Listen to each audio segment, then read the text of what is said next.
Vamos lá, os quatro principais institutos que realizaram pesquisa hoje.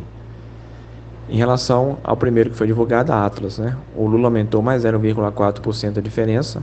Já é a terceira pesquisa consecutiva que ele aumenta 0,4%, mas não é algo tão expressivo. Se você juntar as três pesquisas, ele aumentou 1,2%, mas não é lá uma variação tão grande. Em relação ao IPEC, manteve-se os números, nenhuma mudança em relação à pesquisa de segunda. Depois temos a Quaest, que é o pior resultado para Lula, na minha opinião. Ele perde 2 pontos, Bolsonaro cai 1. Mas a Quaest é muito esquisita, porque a Quaest, ela coloca 5% de indecisos. Pelo amor de Deus, a horas da eleição, desculpa, não tem 5% de indecisos numa eleição entre Bolsonaro e Lula. Não tem como, não tem como. A Quaest sempre coloca entre 5 ou 7% de indeciso. Não sei qual a abordagem dos entrevistadores para dar tanto indeciso. E já tinha na pesquisa da semana passada colocando o Lula caindo 2 pontos. Aí nessa semana ele subiu 2 pontos, agora cai 2 pontos de novo. Mas isso não é um bom resultado para Lula, né? E em relação à Datafolha, na verdade, voltou a semana passada, né? Na verdade, eu gosto de ver os votos totais, por quê? Porque nos votos totais você acompanha realmente quem está crescendo e quem está caindo. Que, por exemplo, o Lula, ele caiu 1% nos votos válidos, né? Era 53 a 47, ficou 52 a 48, ele caiu 1%. Só que nos votos totais, os votos realmente da estimulada, ele não caiu, ele manteve 49%. É como o Bolsonaro subiu 1%, isso afeta os votos válidos no geral. Mas o Lula manteve 49%. Todas as pesquisas da Datafolha, Lula com 49%. É que o Bolsonaro tinha 44, 44, 45, caiu para 44 e agora voltou para 45. Então, uma estagnação da Datafolha. Eu gostaria que tivesse resultados melhores, gostaria.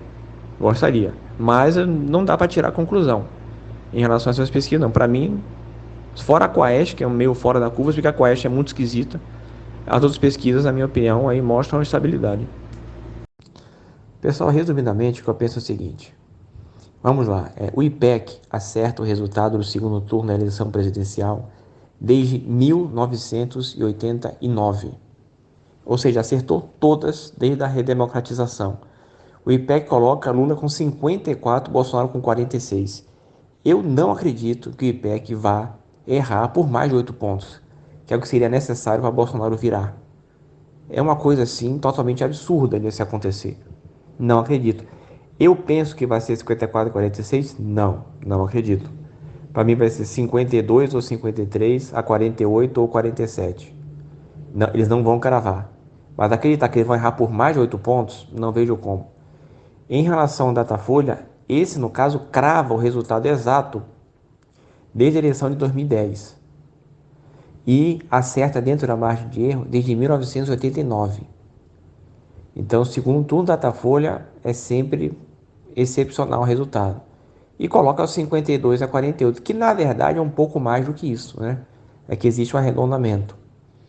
Né? Então, pelo Datafolha, assim como eles fazem pesquisa, né? Já fizeram acho que 4 ou 5, né? Acho que 5, né?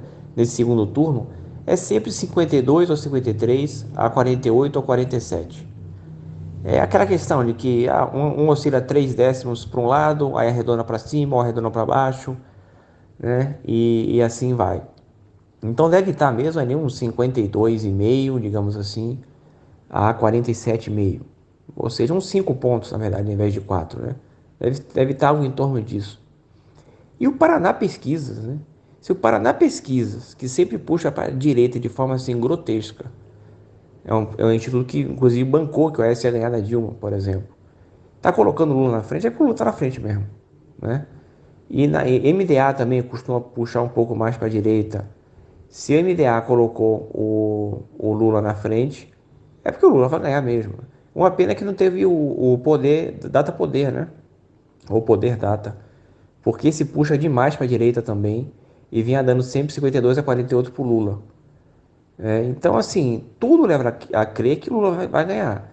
Agora, infelizmente, não é o cenário que eu gostaria. No primeiro turno, né, o Thiago, eu não estava em nenhum grupo com ele, eu falei, gente, eu só vou estar tranquilo que o Lula vai ganhar no primeiro turno se aparecer IPEC e Datafolha com pelo menos 53% para o Lula. Isso não aconteceu, né? Um colocou 51, outro com 50. E no segundo turno diz a mesma coisa, olha, se tiver com 53 para cima, nos dois, eu vou tranquilo. O Datafolha está 52, né? Mas o único resultado ruim do dia mesmo foi essa Quest, né? Lula perder 2 pontos, Bolsonaro subir um, achei estranho. Mas a Quest é estranha, 5% de indecisos. Gente, numa eleição, com dois candidatos tão conhecidos, tão antagônicos, sabe dizer que na véspera, horas antes, tem 5% de indecisos? Impossível. Impossível, esquece isso. Eu acho que a Quest acaba. Eu conheço uma entrevistadora Quest que está falando essa pesquisa, inclusive.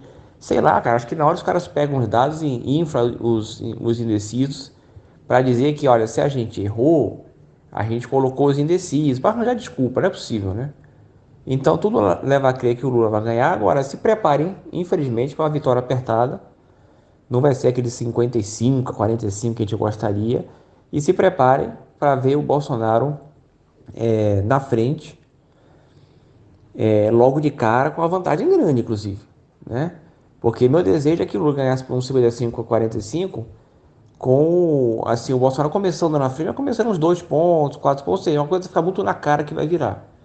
Então acho que a gente vai acabar tendo que fazer muita conta aí. Eu tenho um arquivo no Word, todo bonitinho, todo bem feito, para a gente ir acompanhando estado por estado os resultados e tal, para a gente já ter uma prévia. Que com 5% de Minas Gerais, com 5% no Rio e 5% em São Paulo, a gente já vai ter o resultado.